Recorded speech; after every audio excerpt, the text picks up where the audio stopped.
The views and opinions of the hosts and guests are their own and do not necessarily reflect the position of the management and staff of Guardian Network.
Don't judge the day by the morning. The may break without warning.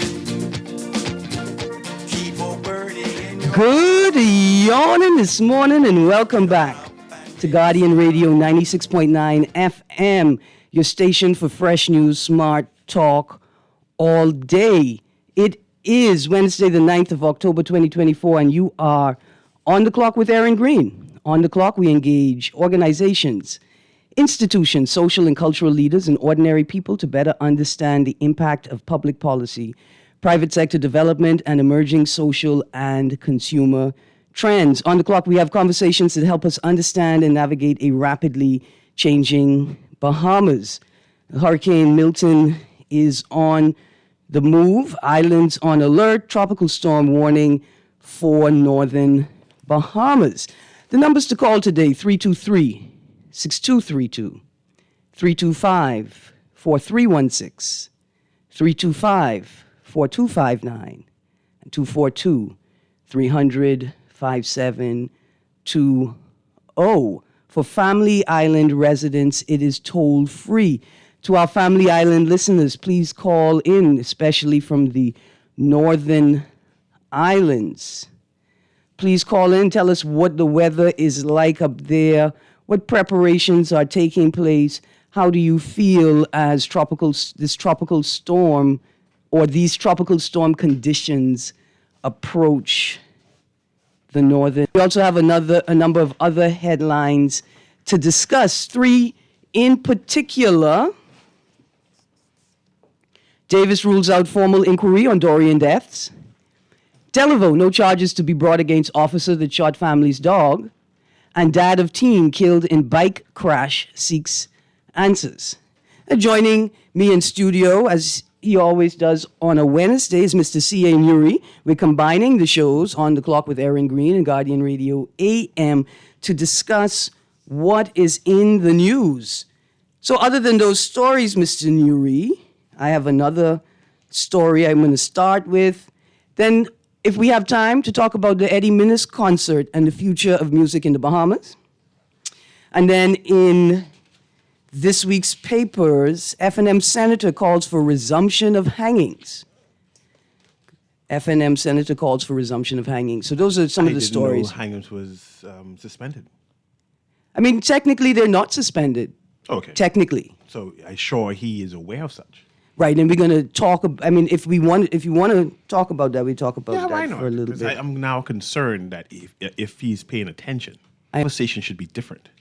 The conversation should be defining the worst of the worst, not to re-establish hanging. Hanging did not go anyplace. It's still in the books. Right, exactly. So he's not aware of the conversation. If he's not having a proper conversation, then I am concerned. He's not following the jurisprudence. No. The evolution of the law. Yes.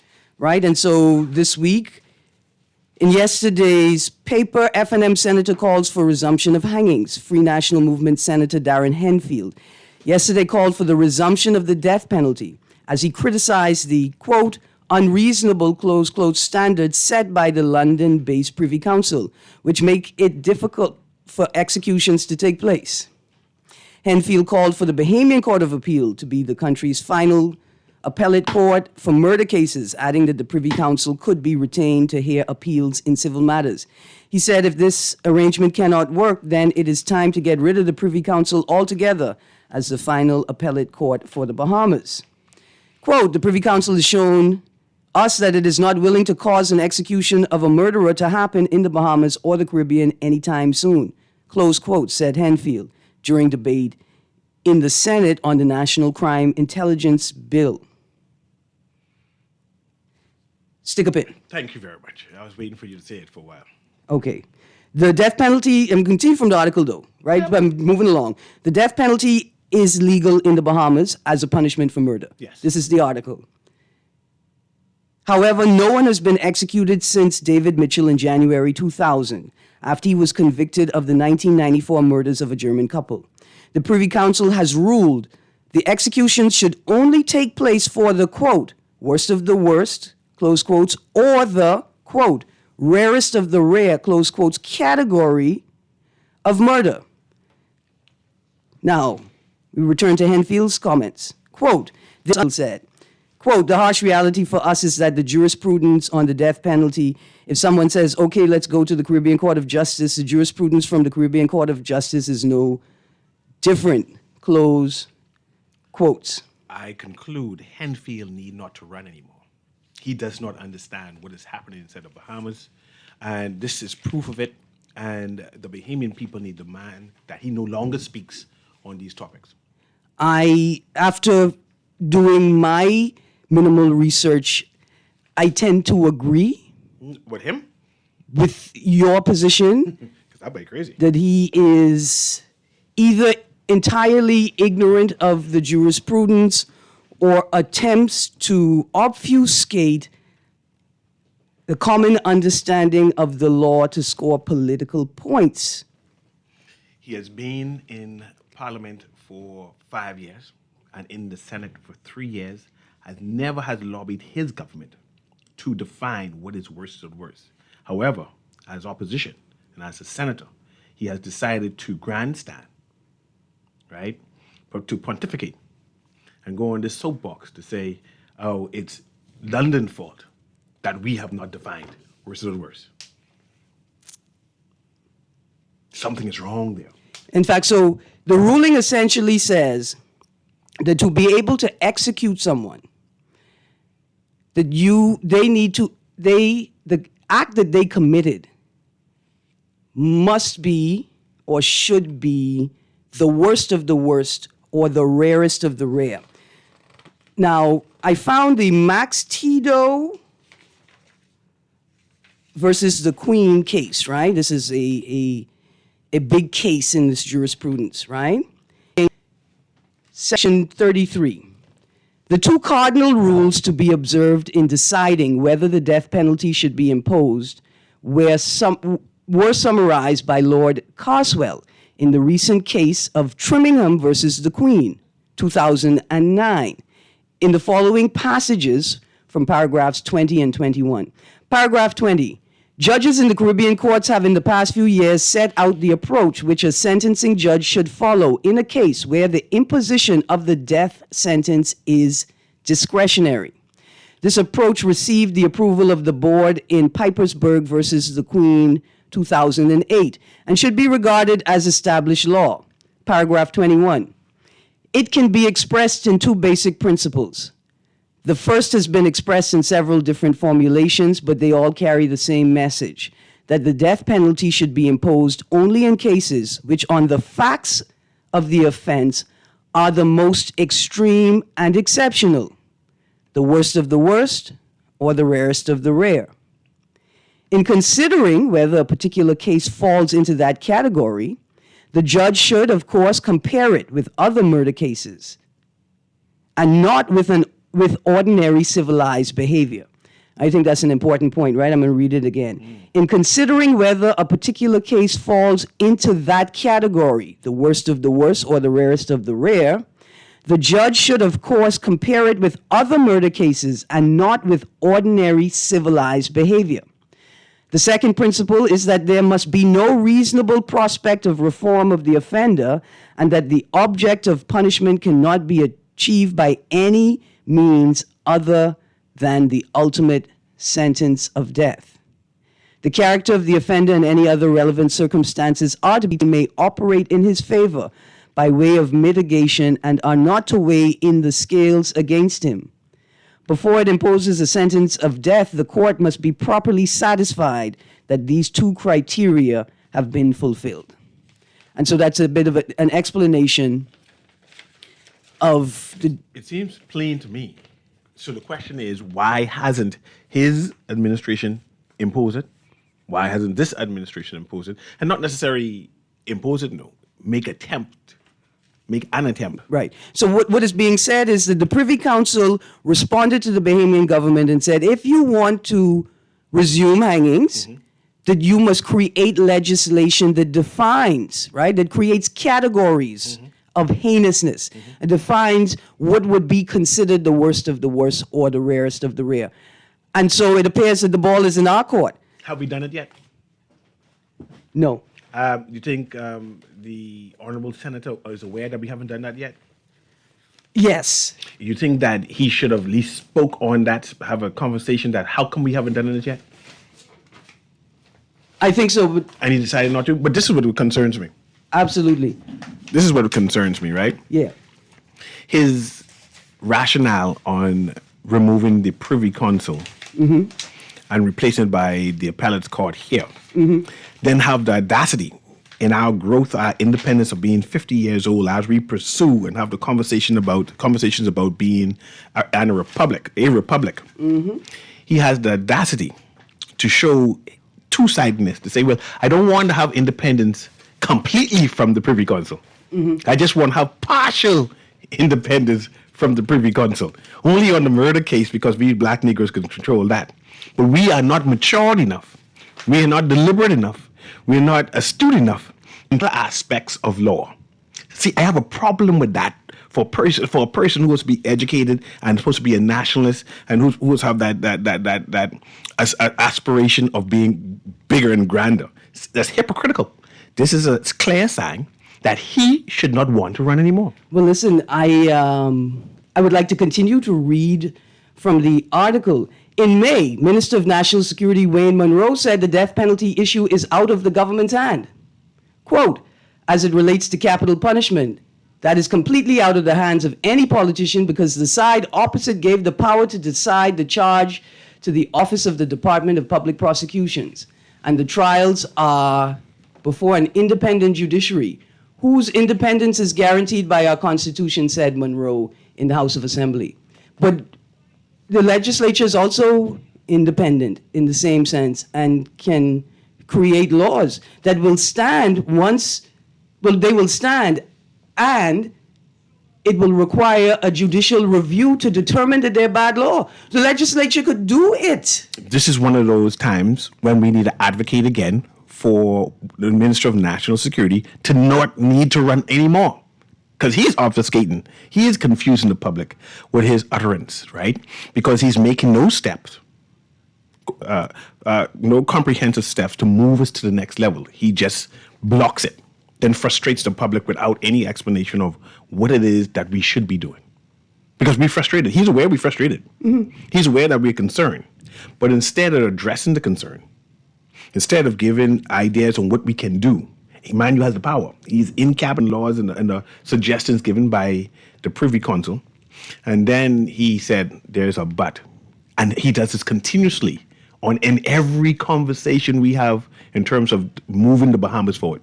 And then we stay stuck and we never debate it no more. Just shuts the entire conversation down because he's the most learned gentleman. He knows how to, what word is it? Obfuscate. Yeah. And we, as a Bahamian people, need to say, no, you need to be in this place anymore. Because you're causing the problem. You're causing us not to move forward anymore. And we're frustrated now. That's on top of telling people that 7-year-olds can consent even though the law will not recognize it as consent. And now we have a man named David Martin that had the audacity to go before court and say, I didn't even think that impregnating my girlfriend's teenage daughter would amount to this much trouble. I didn't realize. Forgive me. And it's because of public utterance of the Minister of National Security, which is causing this frustration, it's causing this blockage, right? Where we saying we putting our hands up in the sky now, so we have no clue what to do anymore because our parliamentarians is not taking the next step. The things that they said they was going to do, and now we have a parliamentarian now who's going to be there to decide not to do anything at all. Absolutely. Take a look at that text, Mr. Nuri. So I had some questions I compiled for this portion of the discussion. Death penalty, should we resume hangings? Now, let me read this, right? This is a text, by the way. It says, the gentleman on your show, I guess I'm the co-host, right? So he doesn't aware of my name.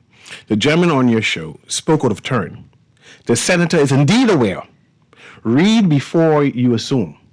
Now, let me respond to the texter, the misinformed texter, simpleton. Anyway, we are aware that the senator is aware. That's why I said it that way. He had to be aware because the debate happened again and again in the House.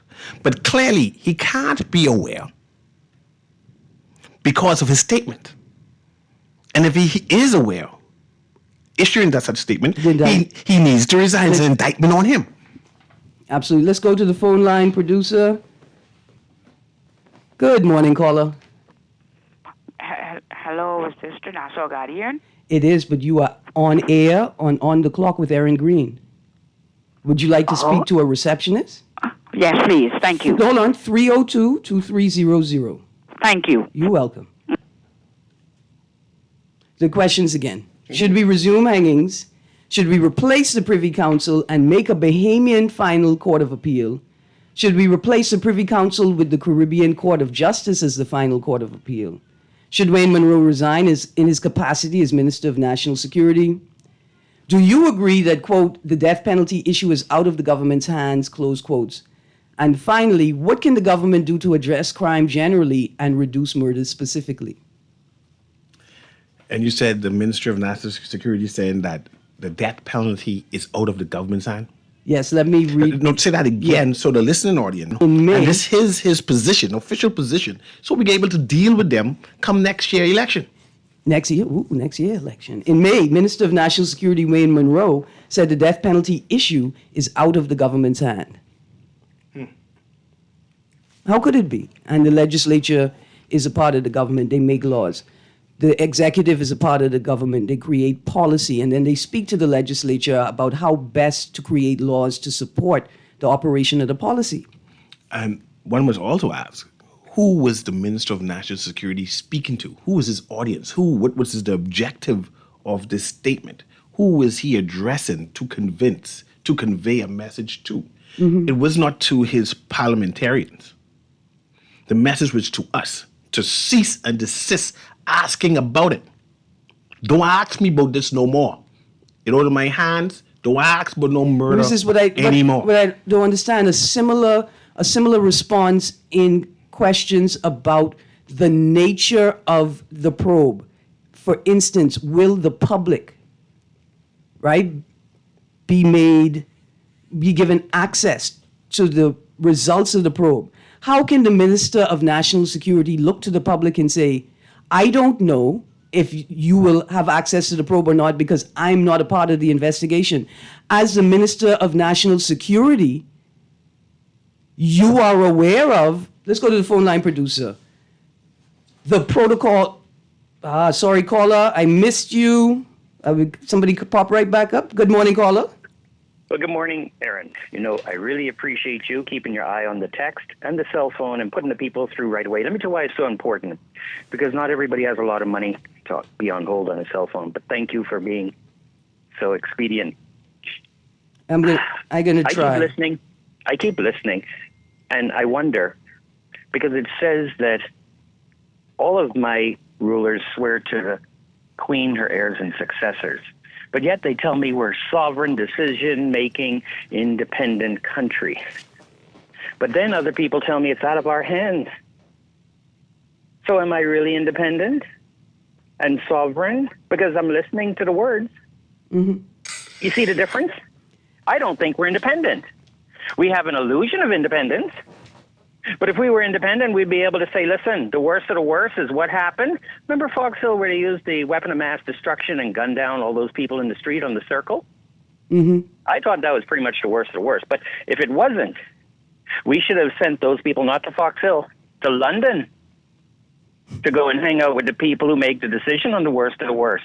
Shouldn't we be able to decide what is the worst of the worst? If you rape a child, that's not the worst of the worst. I mean, I think it is. I mean, it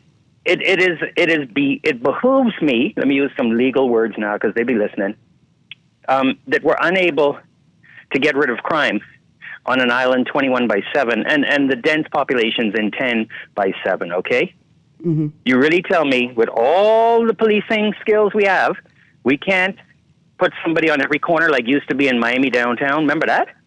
Yeah. You couldn't crawl nowhere downtown Miami, and every block got a cop. They can catch you. Don't go and rob an ice cream shop and think you could run north or south, east or west. So we're not serious. Mm-hmm. And I've watched it for 50 years. And I'll be darned if I vote for anybody who has not fixed it in 50 years, talk about they need another chance at the wheel. You done crashed my car, Erin. I fix it, and you talk about you want to come drive it again? Let's fix the Bahamas this time. Have a good one. Thank you. Let's go to the next caller, producer. Thank you, Mr. Weatherford. Good morning, caller. Good morning, Ms. Greene. Good morning, Mr. Nui. Morning. Yeah, Nui, thank you for having on our uncle yesterday, and also thank you for showing the text so that you have a critical mind, okay? Talking, but you didn't. But anyhow, let's get on. Downtown in Miami, there's a shopping district. I was there with my fiance years ago, and there used to be a patrol car parked up, and they had a police dummy in it, but if you was not a regular person in that area, you wouldn't really know that it's a dummy in the car. So if they do that over here, then they could actually use psychology because you would know who's in the car, when, what. Mm-hmm. So that's just a little joke, but here's what perplexes me as it relates to justice. The thing is, what people don't understand, United Nations has kidnapped humanity in which they bully countries into adhering to whatever their mandates are. So they, with human rights, saying no death penalty, et cetera, et cetera. But that means you don't have any sovereign rights if you can't inflict the death penalty on some of the crimes that Graham, man, everybody was the worst of the worst. The curse of the curse. But here's what perplexes me, and I want you to listen very carefully. Mm-hmm. So we had 3 young men who were snuffed out after a subsequent armored truck robbery, right? Mm-hmm. And so now, I waited a few weeks, but I'm not hearing any statement from any law enforcement officer about the status of these investigations. You see what I'm saying? Yes. So I don't expect for anything to happen and them to never find who perpetrated these crimes. So I'll leave you to read between the lines. Don't worry about the headlines. Bless up. Thank you, 52. The 3 headlines that I want to touch on today all speak to the same element in our political. Davis rules out formal inquiry on Dorian deaths. Delaveau, no charges to be brought against officer that shot family's dog. Dad of teen killed in bike crash seeks answer. Let's start with the last one. The father of a teen killed in a traffic accident involving a car belonging to a senior judge wants closure and answers from the police about the circumstances of his death. Kevin Lusant's son, Breon Sweeting, 17. Finally, We get a name. we get the name of this young man. Say condolences to Kevin Lusant and Precious Sweeting on the tragic loss of their son. And not a name from the officials. On who was driving No, the vehicle. I talk No, about- because we have the name of the person who molested the raped the 8-year-old girl. We have the name of the man who slept with his girlfriend's teenage daughter. Mm-hmm. Why don't we have the name of the individual who was driving the vehicle belonging to the senior judge or assigned possibly to the senior judge? Right? You know, we had a debate about the parents of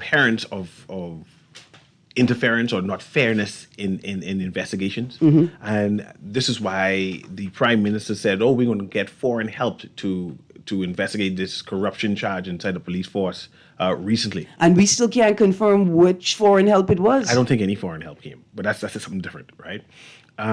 But the prime minister announced that it's to avoid or to ensure that justice is being performed, right? This is now a concern here in this case. The Bahamian people are concerned whether justice is being performed because there's no transparency, there's no clarity, there's no information.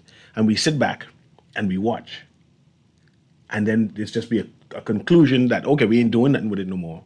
And that's it. And we have to learn to accept it. It's a building frustration that is happening. And I think if I It's an anathema in the law. It's abhorrent. It's intolerant. The law can't tolerate it. The legal system, the system of governance can't tolerate it, but yet they force it upon us. Producer, let's go to the phone line, and then we're going to continue reading from the article.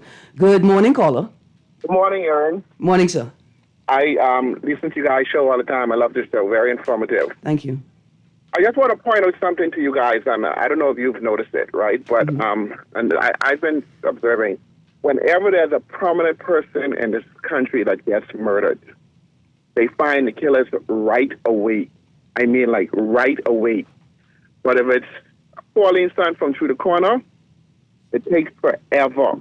Or if it's Hal Taylor, or if it's Hal Taylor, or Thaddeus McDonald, or Wellington Gilbert, or Paul Wiley. Again, prominent persons. Mm-hmm.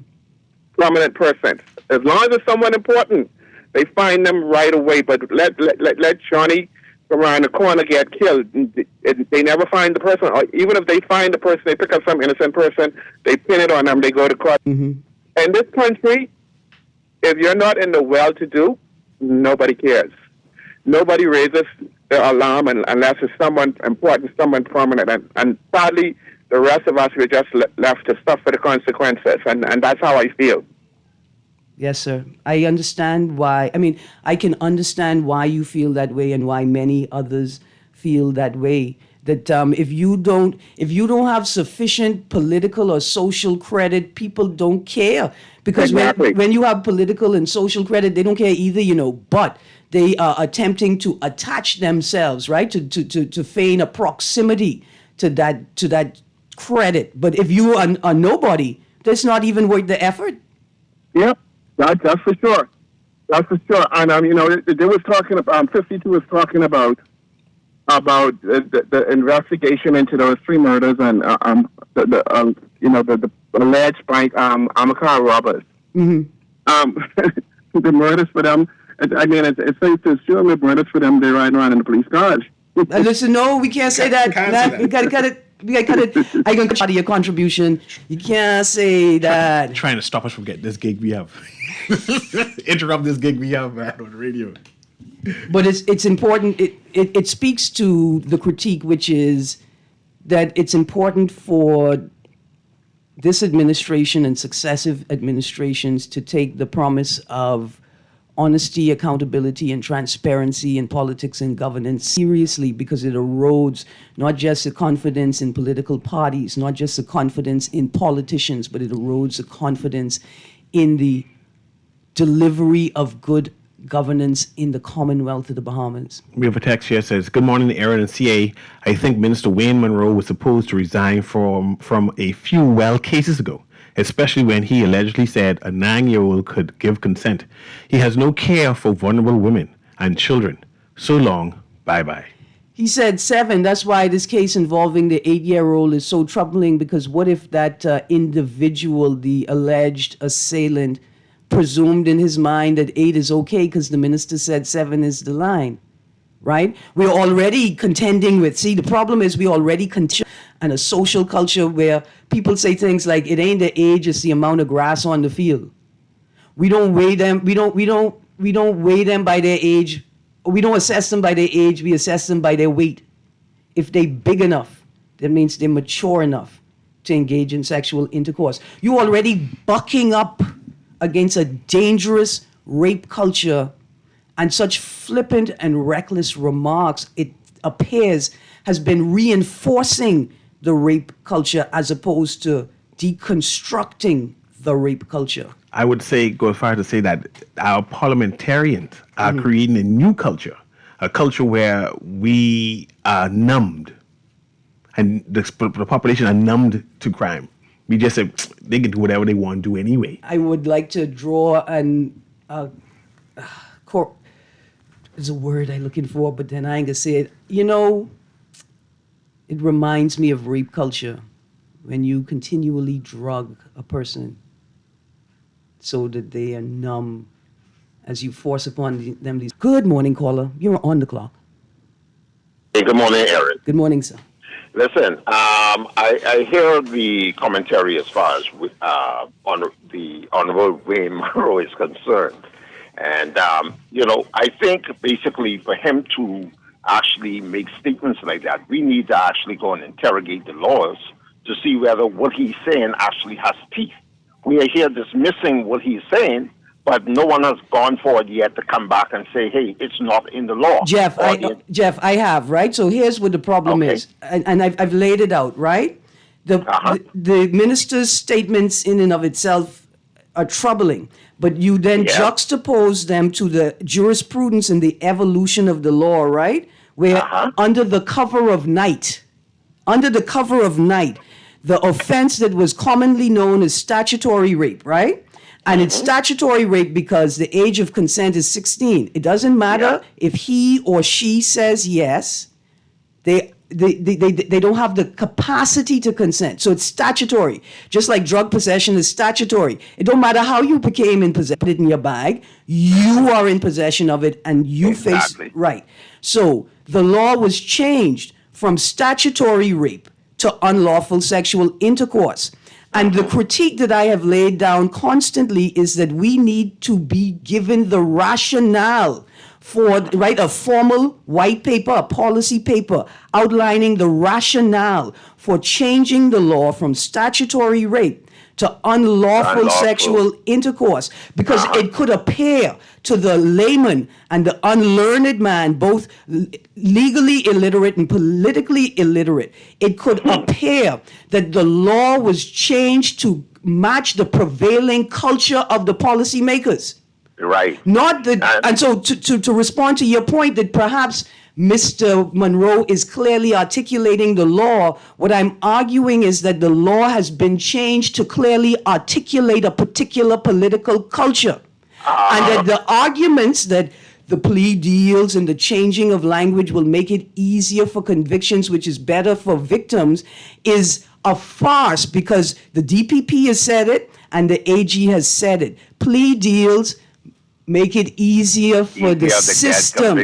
In fact, what it is that they have once again weakened the law to make their job of governance easier. And then want to ply us with these, to use an allegory or an analogy, ply us with these drugs to numb us. So we don't have the capacity, psychological and mental capacity to understand what is unfolding or evolving in front of us. Everything is well, Erin, I can appreciate everything that you have said, and obviously, and persons who have actually listened to my commentary, basically it is well thought out. I would have also been able to, as best I can, articulate my position on these things. And oftentimes, yourself, myself, and CA are always on the same page. Mm-hmm. But I then still preface it with saying, and you're quite so right, because the legislators can go into the parliament and enact things unbeknownst to us, or not as clear as we would think that they would articulate these things. And when you hear them make these statements, then it means that we must do just prudence to go back into the law to see whether these things apply, what has been changed, what has been altered, and why they've been altered in the way that they have. But again, in closing, this is where the public now should be a part of this process. We are persons going into the parliament, changing things, and some things fly over the heads of some of us, but then some of us catch what is being said and then bring it back to the forefront for we who may have missed the understanding or the interpretation of what's being said, a deeper discussion. So again, thank you for the clarification, and it's back to the drawing board. Have a good day. Absolutely, thank you. I have this text here, Erin, that says, "Good morning, Lady E and CA. I thought the government makes and see the law is upheld. If hanging is on the books, carry out the law or replace it. We should have a court of appeal." We do have a court of appeal, eh? Right. I think the text is saying that, responding to the question, should the Bahamas hold its own final court of appeal, right? Should the court of appeal be our final court of appeal and we just rest there?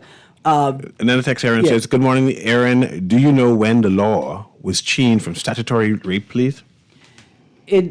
I can't pinpoint the date. It has to have been one of the more recent amendments to the, I think, Sexual Offenses Act. I'm not 1,000% certain, but I think it's happened over the last 6 to 7 years. Max. Next text says, what hurts me is no one offered condolences to the 3 young men killed post-armed car theft. The police will never look or find the killers. I bet you that. Oblivious, and nothing will be the fate of these cases. Oh, by the way, 2 of the men are an integral part of the voice note with a high-ranking officer.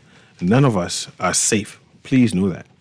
I want to read another story. Davis rules out formal inquiry on Dorian deaths. Prime Minister Philip Brave Davis said investigations into Hurricane Dorian-related deaths are ongoing, administratively, in quotations. Ongoing, quote, administratively, close quotes, to guide future actions as his administration decided to forego a more formal inquiry that he once suggested might be necessary. See, another instance of this. The inquiry into the Dorian deaths has nothing... Okay, let me rephrase that.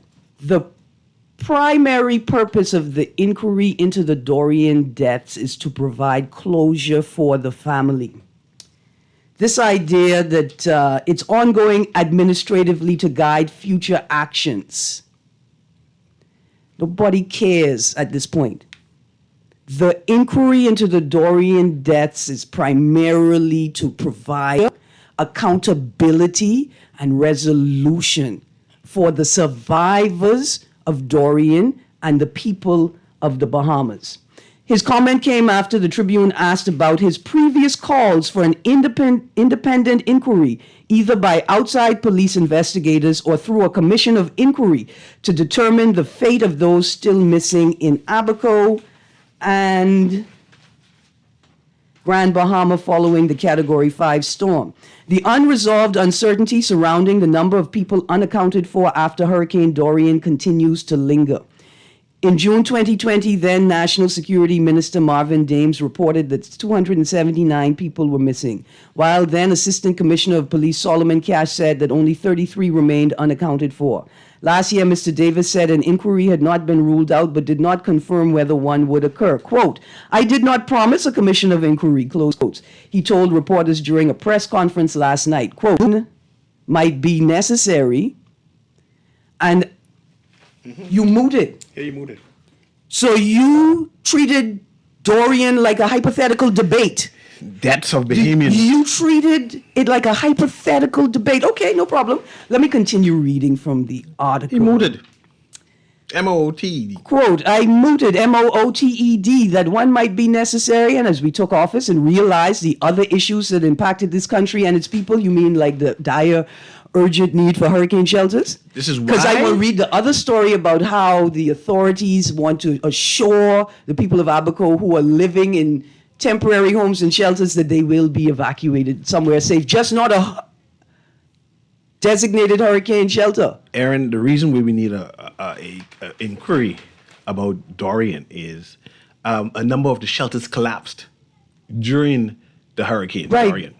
We need an inquiry to find out what went wrong, how was shelters assessed in terms to be determined that they are hurricane shelters, so that doesn't happen again. And so did the people who are actively right now listening to all of the broadcasts about this monster of a storm that may potentially meet another weather system over the Bahamas, right? Like you have these people now sitting in their homes or wherever they can find and seek out shelter, understanding that not only has it been 5 years and you haven't constructed the hurricane shelter that you promised, but if anything were to happen to them or their loved ones, their lives would be treated as frivolously as this, or not frivolous at all, because apparently this is great political credit to be used.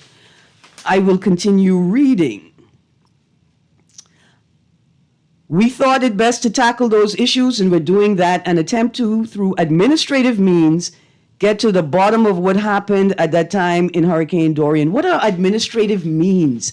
You're going to sit at a table and jot down notes? I mean, you don't have reports, you don't have investigations. You don't have recorded conversations. You don't have video documenting the remaining structures of the building. They're not prepared to entertain that. They're going to make this decision independent of those people who went through Hurricane Dorian. Now for some poetry. Quote, there's much resources that are required to pull us from where we are and to get us where we are today. And so we didn't think that a useful exercise for us to go through a commission of inquiry with respect to that. Thousands of people's lives were lost. Dear Philip Edward Davis, witnesses on the ground in Abaco during the storm, immediately after the storm, and recovery operations, witnesses indicated through social media, personal, face-to-face testimony, hundreds and hundreds and hundreds, amounting to possibly even bodies. They don't see any worth in a commission of inquiry regarding Dorian because there's no worth in the depths into what went wrong, into correcting what went wrong, into hearing those people's stories. There's no worth in it. I have a greater concern. It is such an egregious thing that I question whether I should even mention it on the radio. I can take the time to frame my thoughts so that I could articulate them clearly without question or obfuscation, because this is entirely and totally unacceptable. The psychological state that you create in the hearts of individuals and communities with the disregard and dereliction of duty. Let's move on. Oh. Let me read this, and then you can respond to this too, Erin. Says, a text again says, I agree with your positions, Erin and CA. Ryan Pinder, Attorney General, should step down after his comments that he wants to reassure the public that they are not being lenient on the accused, but are making sure justice is served when there is evidence, so they negotiate a guilty plea. Who's getting justice? So do we need juries anymore?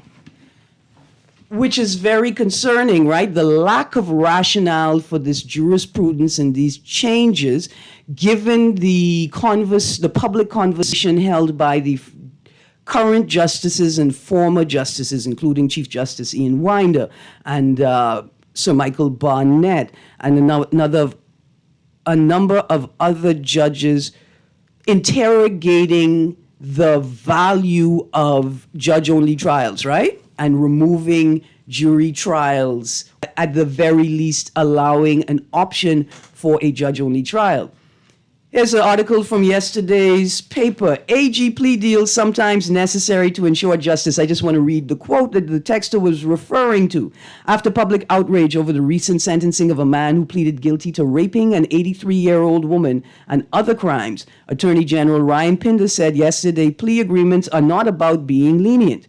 Quote, we understand that some recent sentencing has raised concerns, especially when plea deals are involved, close quote, said Pinder in the Senate. He added, we assure the public that when we pursue a plea deal, it's not about being lenient on the accused. And we're going to turn to page 8. It's about making sure justice is served in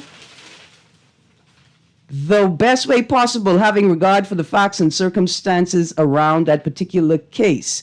How does an individual who has been sentenced to 24 years, 9 of which for raping an 83-year-old woman, including anal and vaginal rape, how does that 24-year sentence, how is it directed to be served concurrently and not consecutively?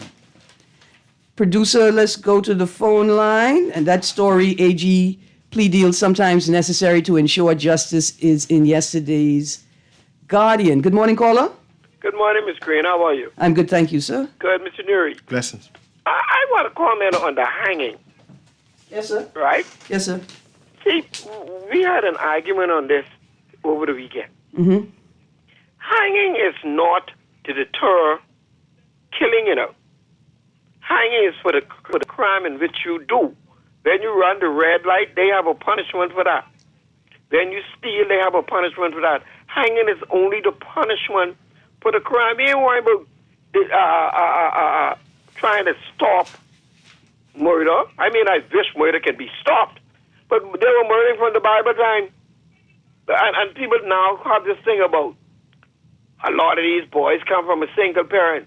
Cain and Abel, their mommy and daddy was the first couple on earth, and they had murder. Murder is here with us. They ain't going nowhere. Okay. But hanging is for the punishment for the crime in which you do.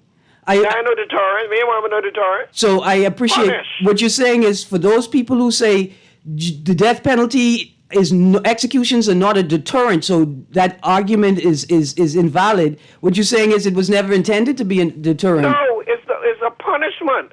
It's the punishment. Okay. When you run the red light, the police see you. That's $250. That's the punishment for running the red light. You know, I'm so proud of the Royal Bahamas Police Force with the number of visually impaired drivers they've been able to employ. They what? You hear me say $150 fine, but they don't see you. They have so many visually impaired officers working so well in the force. Man, it's not that bad, Mr. Greene. It is. I mean, I'm just saying. Let's just say, imagine if the police force was in here for 1 week. Look at it like that. I'm trying to be responsible and not respond to you, sir. It's a wonderful question. It's worthy of inquiry, and hopefully I could meet you somewhere outside of the studio so we could have that conversation. What would happen if the police didn't exist for a week in the Bahamas? Good morning, caller. Good morning, caller. Are you there, caller? I'm sorry, we missed you. Mr. Nuri, what time you have there on that clock? Because I want to read one more story. 7 minutes you have. All right. The next story, Delaveau, no charges to be brought against officer that shot family dog. Producer, let's take this phone call. I don't want people waiting too long. Good morning, caller.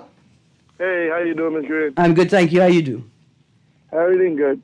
So I would like to postulate for a second and hypothesize.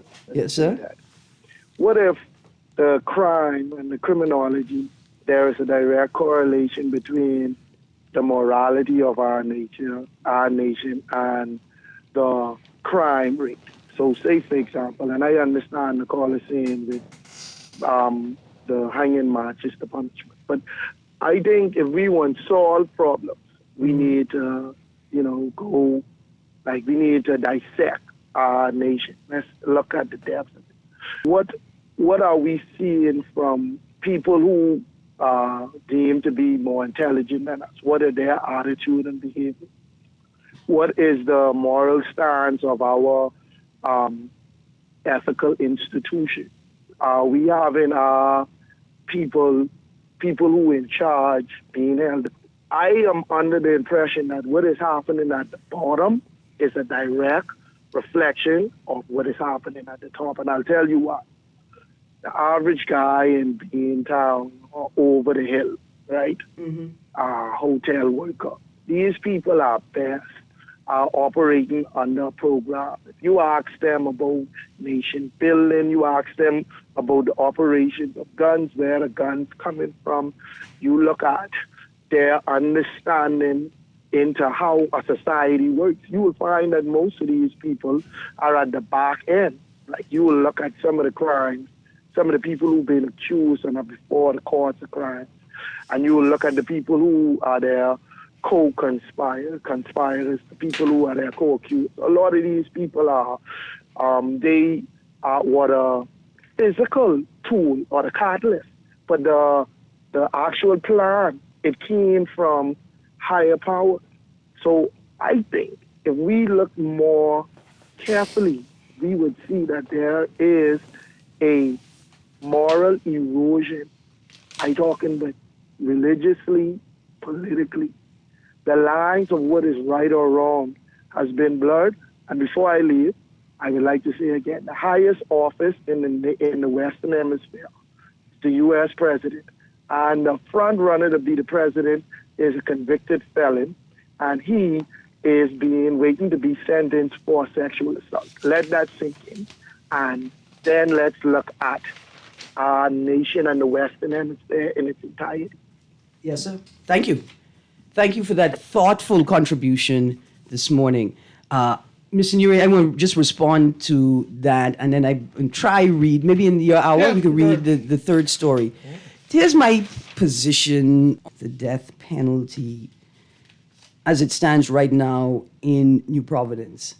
I cannot agree to an administration, right? A system of governance that would have the audacity to execute people, but feels no obligation to adhere to the rule of law, to ensure that the Public Disclosure Commission operates constitutionally, to ensure that the offices created by the Constitution operate properly.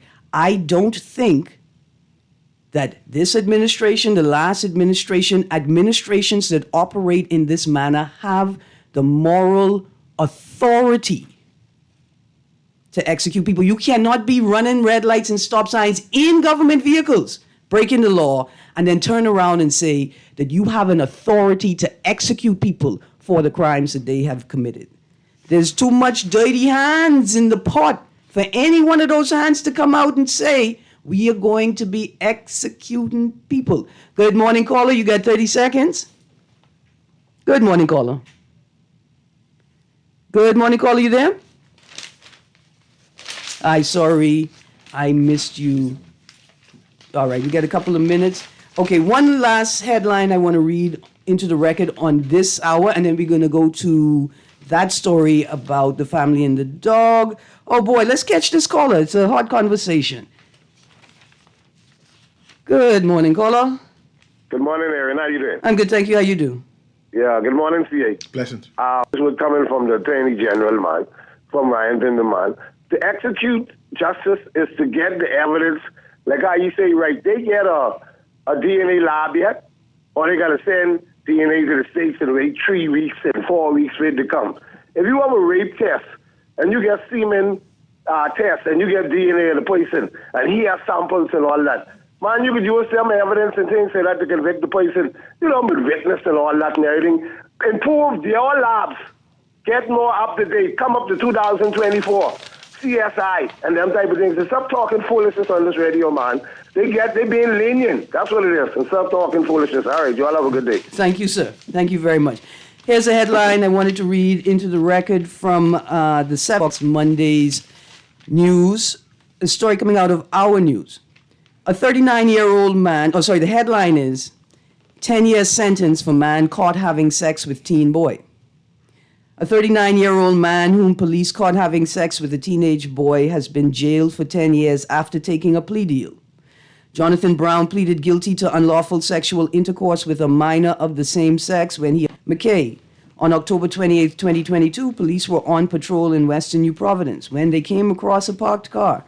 The officers stopped to investigate and they caught Brown having sex with the 15-year-old boy. I think that just needed to be read into the record, in particular, as I continue to ask for the rationale for changing the law, amending the law, changing it from statutory rape to unlawful sexual intercourse. And I'm going to be honest with you, if I see anybody saying anything like, well, y'all know these girls are fast nowadays, right? Then we're just going to ask you to resign, because it's absolutely and totally inappropriate commentary for people who have volunteered to be our nation's leaders. Anyway, this hour is over. After the break and the news, Guardian Radio with AM with C.A. Nuri takes up the helm, and we continue our Man Down Mashup Wednesday, and we're going to get into the story. Delaveau, no charges to be brought against officer that shot family's dog. You've been on the clock. Don't change that dial. 96.9 FM, your station for fresh news, smart talk, all day. If you live in Clapboard House, you ain't got no pride. If you move to the suburbs of your roots, you're trying to hide. I wish they would mind their own business. Yes, they Just sign in and have a seat, please. They'll call you in for your x-ray shortly. That's why they call it a waiting room. You won't have that problem at 4th Terrace Diagnostic Center or Imaging at Groner. We never schedule multiple appointments, so you'll be in and out in no time. And if your initial screening reveals a concern, our radiologist can conduct an alternative screening right then and there. Call 321 to schedule an appointment at 4th Terrace Diagnostic Center or imaging at Grosvenor today. You try to rest, roll with the best. For all your printing needs, there ain't no one better, no. For posters and binders, magazines and flyers. For window decals, greeting cards and newsletters. No job too big and there's no job too small. You name it, we can print it. Just give us a call. Let Print Masters bring your masterpiece to life. Located in the Nassau Guardian Building, telephone 302-2361. This is Guardian Radio, 96.9 FM, Nassau, Bahamas.